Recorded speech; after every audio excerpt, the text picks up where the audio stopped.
이 책 전반에 걸쳐서 나는 우리가 세상에 태어날 때부터 심어져 있는 참 자아의 씨앗에서부터 어둠을 지나 빛으로 향하는 여행에 이르기까지 비유의 렌즈를 써서 자아와 소명에 대해 이야기했다. 이제 자아와 소명을 계절의 변화를 통해 살펴보는 또 하나의 비유로 이 책을 맺으려 한다.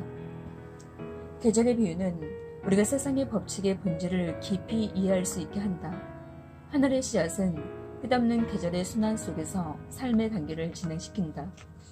계절의 순환은 우리에게 그 여행의 끝이란 없다는 생각이 들게 한다. 우리 인생은 끝없이 되풀이되는 신화의 한 페이지를 장식하는 것이다.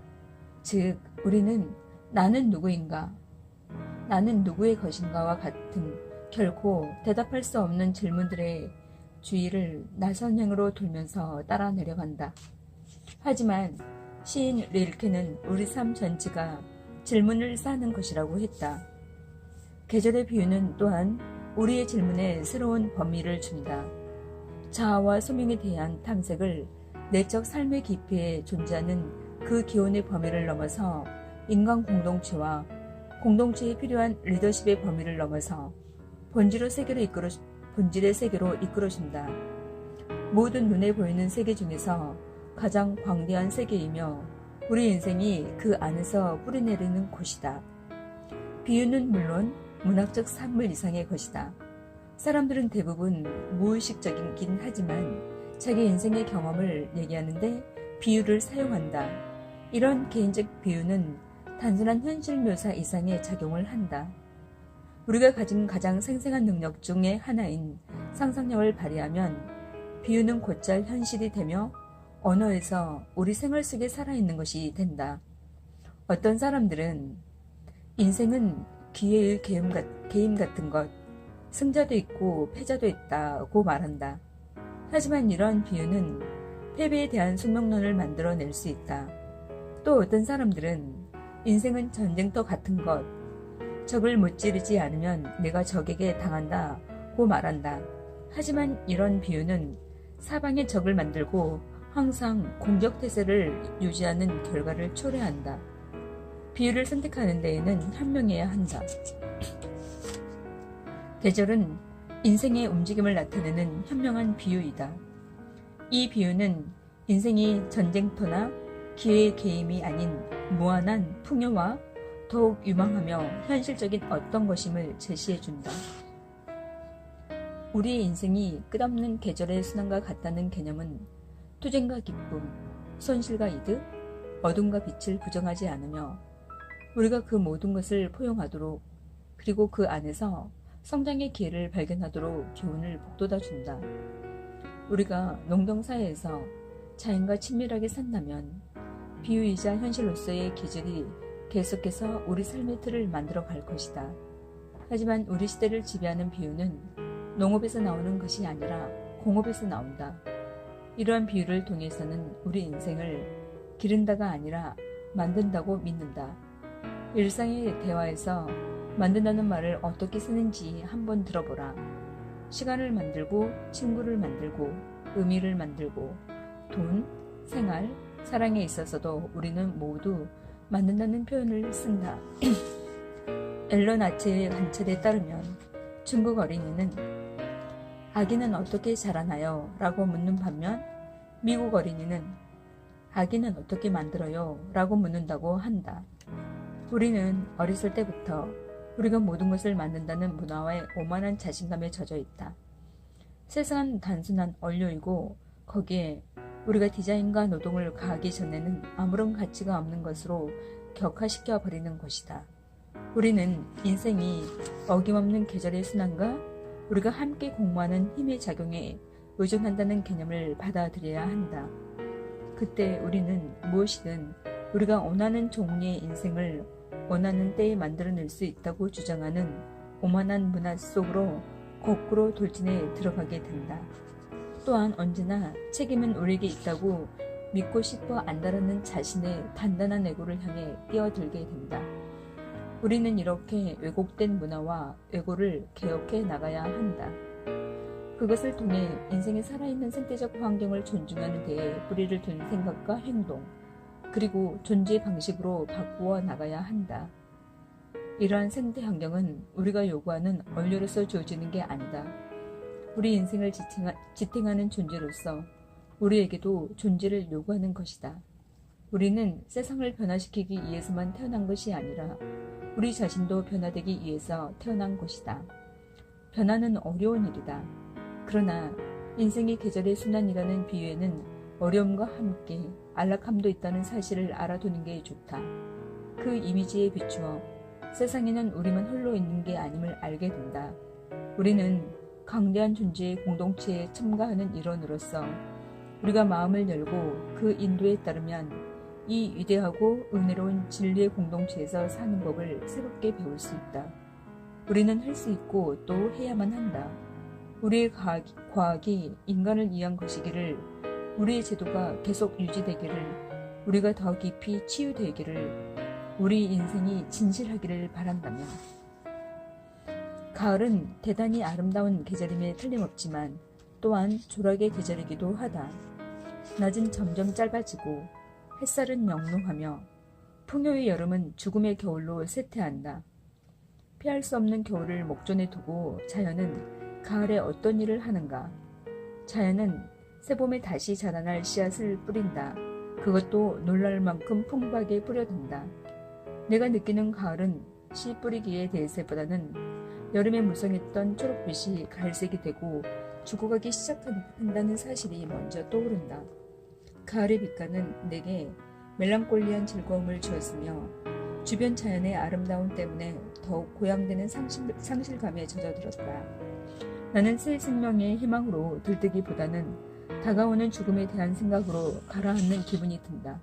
하지만 죽음과 씨 뿌리기라는 가을의 역사를 탐험하면서 나는 비유의 위력을 느낀다. 나 자신의 인생의 계절 속에서 가을을 경험하면서 나는 의미의 타락, 관계의 쇠퇴, 일의 종말과 같은 표면적 현상만을 보는 것에 그쳤었다.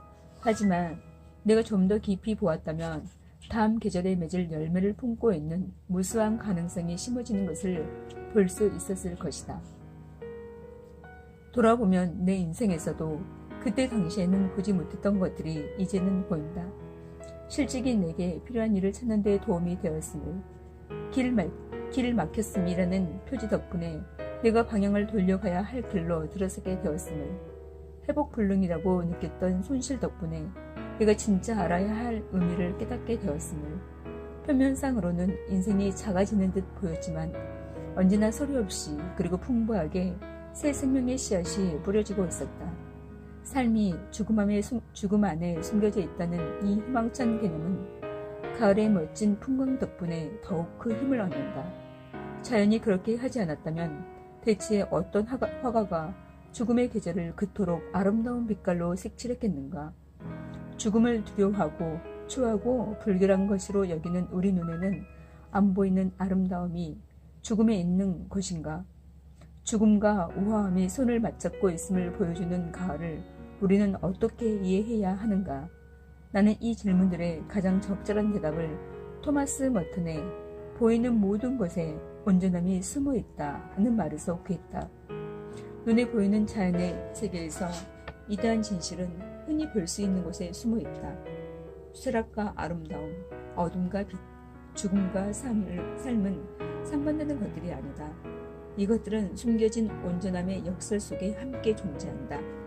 역설 속에서 상반되는 둘은 각각을 부인하지 않는다. 그 둘은 현실의 심장부에서 신비스러운 결합체로 하나가 된다. 나아가 그 둘은 같이 있어야 건강하다. 우리 몸에 들숨과 날숨이 모두 있어야 하단 말이다. 하지만 역설의 복잡함보다 이것 아니면 저것이라는 손쉬운 사고방식을 선호하는 문화에서 상반되는 둘을 동시에 간직하기란 쉽지 않다. 우리는 어둠 없는 빛을 원하며 가을과 겨울에 고난 없이 봄, 여름의 영광을 원한다. 그런 파우스트적인 거래는 우리의 삶을 지탱해주지 못한다. 어둠이 두려워 항상 빛이 있어야 한다면 해결책은 단 하나, 바로 인공 조명이다. 인공 조명은 화려하지만 품이 없고 그 영역만 넘어가면 어둠이 기승을 부려 떨쳐버리려 애쓸수록 더 큰 공포를 조장할 뿐이다. 어둠이나 빛 모두 따로 떨어져서는 인간과 함께 살기에 적당하지 않다. 하지만 어둠과 빛의 역사를 받아들이면 그 둘은 함께 힘을 모아 모든 살아있는 것의 완전함과 건강을 선사한다. 가을은 새 생명의 전조로서 매일 죽음이 있어야 한다는 사실을 끊임없이 상기시킨다. 만약 내가 가을의 쇠락에 도전하는 생명을 만들려고 한다면 그 생명은 잘해야 생기랑은 없는 인공적인 것이 되고 말 것이다. 하지만 삶과 죽음, 죽음과 삶의 끊임없는 상호작용을 인정하면 내가 받은 생명은 진짜이며 생기 있는 것으로 열매 맺을 것이며 완전한 것이 될 것이다. 가을에 일어나는 작은 죽음들은 겨울에 불어닥치는 가혹한 den서리에 비하면 포근한 전주에 불과하다. 남부의 유머 작가 로리 블라운트는 여기 내가 살고 있는 북부 중서부 지방의 겨울은 그냥 날씨가 아니라 신이 내리는 형벌이라고 꼬집어 말한 바 있다. 옛날에 이곳에 살던 누군가가 아주 나쁜 짓을 해서 지금까지 그 죗값을 치르는 거라는 얘기다. 이곳의 겨울은 아주 힘겨운 계절이다. 모든 사람이 그런 훈련을 고맙게 여기지는 않는다. 죽음의 승리가 위대해 보이는 계절이다. 생물의 움직임은 거의 없고 식물이 자라는 것도 눈에 보이지 않으며 자연은 꼭 인간의 적인 것 같다. 하지만 겨울의 강포함에도 가을의 쓰레기 그랬던 것처럼 놀라운 선물이 따라온다.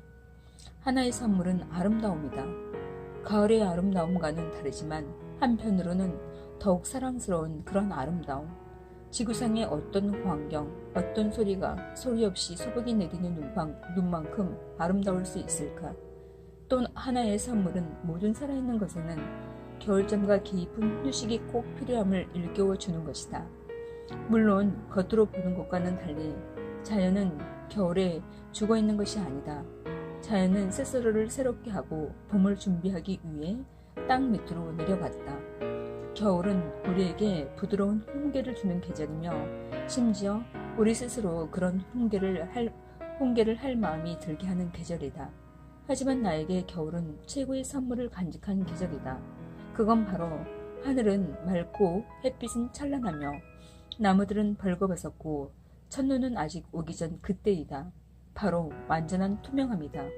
겨울에 숲속으로 걸어 들어가면 불과 몇 달 전만 해도 여름의 푸르름이 시야를 가로막던 것과 달리 한 그루씩 또는 한꺼번에 나무들의 또렷한 모습을 볼 수 있다. 또 그들이 뿌리내린 땅을 볼 수 있다. 2해 전 아버지가 돌아가셨다. 아버지는 정말 좋은 분이셨고 아버지가 돌아가신 후 몇 달은 내게 길고도 힘든 겨울이었다. 하지만 그 얼음과 상실 한복판에서 나는 아버지가 살아계실 때는 갖지 못했던 어떤 투명함과 부딪혔다. 그분의 넉넉한 사랑이 나를 둘러싸고 있을 때는 감춰져 있었던 무언가를 보았다. 인생의 가혹한 펀치의 위력을 완화시켜주던 그분의 도움에 의존하고 있던 나를 보았다. 이제 더 이상 아버지의 도움을 받을 수 없게 되었을 때 내가 맨 처음 했던 생각은 이젠 내 힘으로 해야 해 였다. 하지만 시간이 흐르면서 나는 더 깊은 진실을 발견했다. 아버지가 충격을 완화시켜 주셨다는 사실이 아니라 내게 더 크고 깊은 은총에 기대라고 가르쳐 주신 것이다. 아버지가 살아계셨을 때 나는 가르치는 것과 교사를 혼동했다. 나의 아버지는 이제 안 계시지만 그 은혜는 지금도 남아있다. 그리고 그 사실을 분명하게 깨닫고 나니 아버지의 가르침은 내 안에 더 깊이 뿌리내리게 되었다. 겨울은 눈앞의 풍경을 깨끗이 치워준다. 혹독하긴 하지만 그럼으로써 우리에게 자기 자신과 서로를 더 분명히 볼 수 있는 기회, 우리 존재의 밑바닥까지 볼 수 있는 기회를 준다. 북쪽 중서부 지방에는 전통적으로 새로 이사온 사람에게 다음과 같은 충고를 해준다. 이곳에서는 겨울 속으로 뛰어들어가지 않으면 겨울 때문에 미쳐버릴 겁니다. 이곳 사람들은 많은 돈을 들여 따뜻한 옷을 장만하는 덕분에 바깥 출입도 할 수 있다. 그래서 추운 겨울 몇 달씩 난로 옆에서 웅크리고 보내는 데서 생기는 병인 오두막 열병에 걸리지 않을 수 있다. 이곳에서 오래 살다 보면 두려워하는 겨울의 한복판으로 대담하게 나아가 날마다 산책을 하는 것이 몸과 마음을 더욱 튼튼하게 해준다는 사실을 알게 된다. 우리 내면의 겨울은 실패, 배신, 우울증, 죽음 등 여러 가지 형태를 보인다. 하지만 내 경험으로는 그들 모두가 주는 충고는 똑같다. 겨울 속으로 뛰어들어가지 않으면 겨울 때문에 미쳐버릴 겁니다.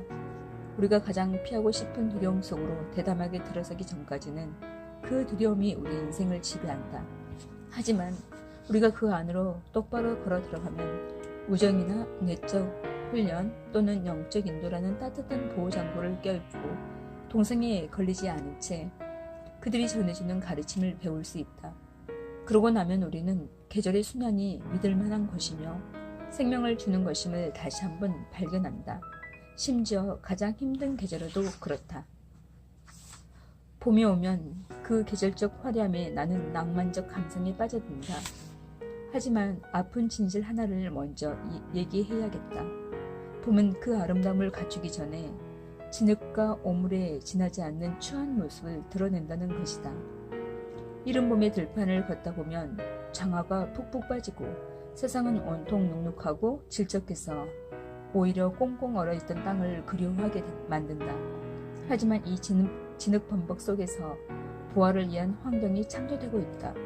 식물의 뿌리에 양분을 공급하는 썩은 야채 등의 부산물이라는 의미를 가진 부식도라는 단어의 어원은 겸손의 어원과 같다. 나는 이 사실이 무척 기쁘다. 이것은 축복받은 어원이다. 이 사실은 내 얼굴에 똥칠을 한 일이나 내 이름에 먹칠을 한 생애 굴욕적인 사건들이 새로운 것이 자랄 수 있는 비옥한 토양을 만들었을 수도 있음을 보여준다. 봄은 서서히 망설이듯 시작되지만 꾸준히 성장하여 끝내 나를 감동에 빠뜨린다. 제일 작고 연약한 새싹들도 꾸준히 제 길을 따라 땅을 뚫고 올라온다. 불과 몇 주 전만 해도 아무것도 키워내지 못할 것처럼 보였던 땅을 말이다. 크로커스나 아네모네는 오래 피어있는 꽃은 아니다. 하지만 잠깐이나마 이 꽃들의 출현은 언제나 희망의 조짐을 보여준다. 그 작은 시작으로부터 희망은 기하급수적으로 자라난다. 낮은 점점 길어지고 바람은 포근해지며 세상은 다시 초록빛으로 물들어간다. 내 인생이 겨울에서 봄으로 넘어갈 때 나는 진흙탕을 지나는 것만 힘들었던 게 아니다. 더 큰 생명이 다가올 거라는 작은 조짐도 믿기 힘들었으며 그 결과가 확실해질 때까지는 희망을 품기도 힘들었다. 봄은 내게 가능성을 지닌 초록 줄기를 좀 더 주의 깊게 살펴보라고 가르친다. 직관적인 육감은 폭넓은 통찰력으로 변한다. 눈빛과 손짓이 얼어붙은 관계를 녹일 수도 있으며 낯선 이의 친절한 행동이 세상을 다시금 살만한 곳으로 보이게 하기 때문이다. 봄의 충만함을 옮겨 겪기란 쉬운 일이 아니다.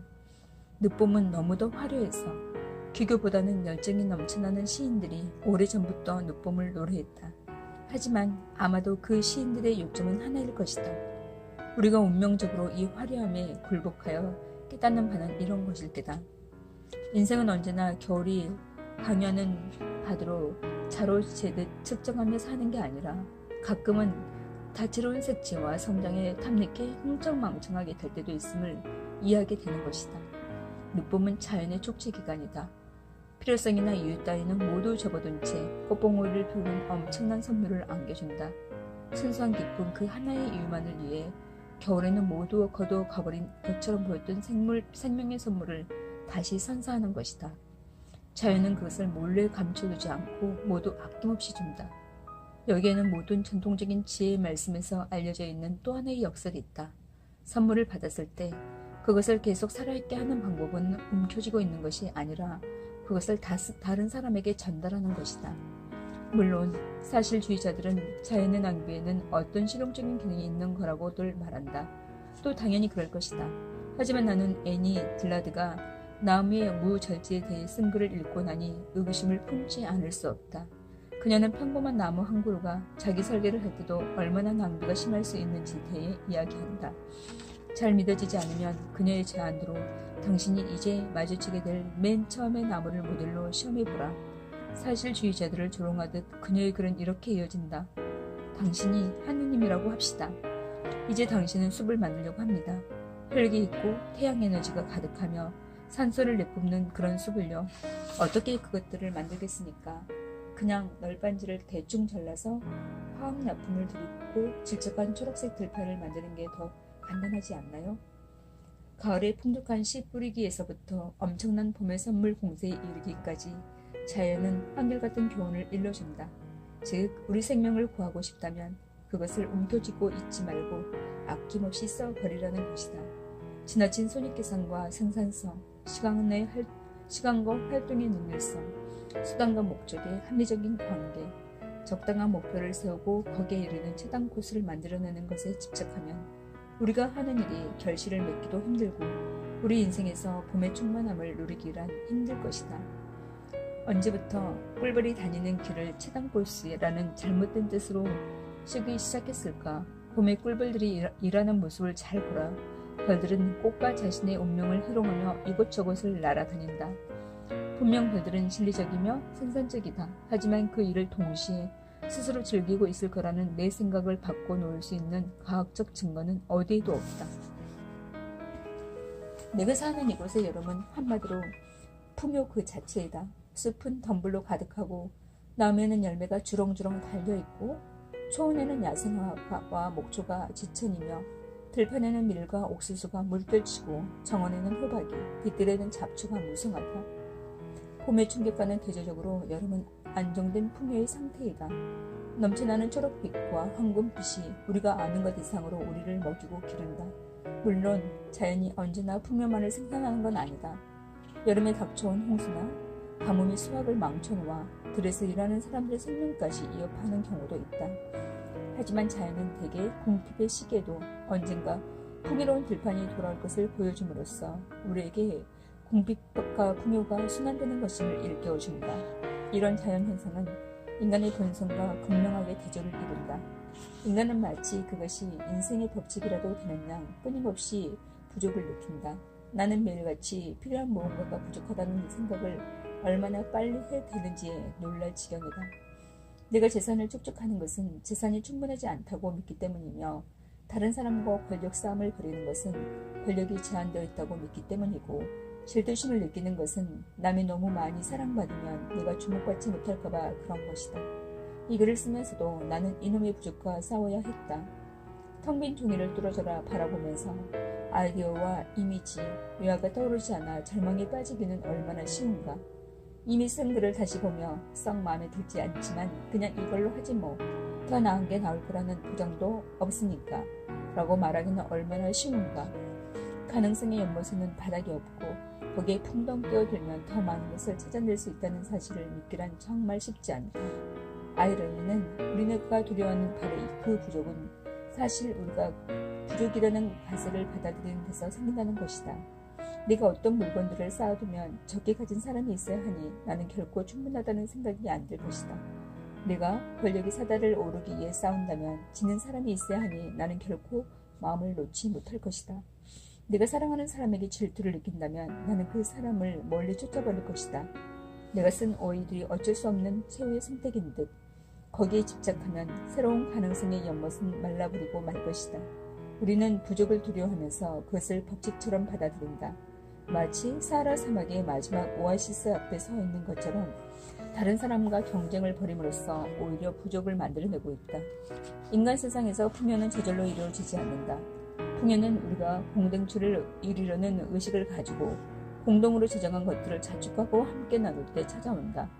돈, 사랑, 권력, 어휘, 부족한 자원이 무엇이든 그것이 주어질 것이라고 믿고 서로 돌렸으면 그 자원을 더 많이 만들어낼 수 있다. 그것이 진짜 인생의 법칙이다. 진정한 풍요는 든든하게 쌓아놓은 음식이나 현금, 권력, 애정에 있는 게 아니라 그런 것들을 필요한 사람에게 나누어 줄 수 있는 공동체 안에 속해 있을 때 찾아온다. 나는 때로 대학에서 교육제도를 대상으로 강의할 때 내가 아는 가장 치열한 문화 중에 하나인 학계에서 공동체가 얼마나 중요한지 얘기하곤 한다. 한 번은 이런 일이 있었다. 내 말이 끝나자 강의를 듣던 교수 중 한 명이 일어나서 자기를 생물학, 명예, 석자 교수라고 소개하고 발언을 시작했다. 다소 거창한 자기소개 때문에 나는 그가 내 말에 반박할 거라고 생각했지만 의외로 그는 간단히 말했다. 물론 우리는 공동체 안에서 함께 사는 법을 배워야 합니다. 결국 그게 하나의 훌륭한 생물학이죠. 이전의 생물학은 적자 생존이 있나 약이 분식 같은 불안한 비유로 사람들을 몰아냈지만 이제는 새로운 비유가 있다. 바로 커뮤니티이다. 물론 지금도 죽음은 있다. 하지만 지금은 죽음이란 풍요로운 삶을 영위하는 커뮤니티에 전해지는 유산으로 이해된다. 여기 여름철의 진리가 있다. 풍요는 공동의 행위이자 복잡한 생태계에서 이루어지는 공동 창조이다. 그 생태계 안에서 각각의 부분이 전체를 위해 기능을 발휘하며 그 대가로 전체가 이들을 지탱해준다. 공동체가 그냥 풍요를 창출하는 게 아니라 공동체가 곧 풍요이다. 우리가 자연의 세계로부터 이 공식을 배울 수 있다면 인간 세상도 변화할 것이다. 여름은 가을과 겨울, 봄이 약속했던 약속엄 지불 일이 다가오는 계절로 해마다 그 빚을 복리이자를 쳐서 갚는다. 여름에는 이전에 우리가 자연의 과정을 의심했던 것도 마지막 단어인 죽음이란 말을 꺼냈던 것도 새로운 생명력에 대한 믿음을 잃었던 것도 모두 잊어버리기 쉽다. 여름은 우리가 가진 믿음이라는 게 그리 굳건하지 않음을 상기시켜주는 계절이다. 여름은 우리의 불안한 음모를 접어두고 일상생활에서 지속되는 풍요로운 은혜를 마음껏 누릴 수 있는 유일한 계절이다.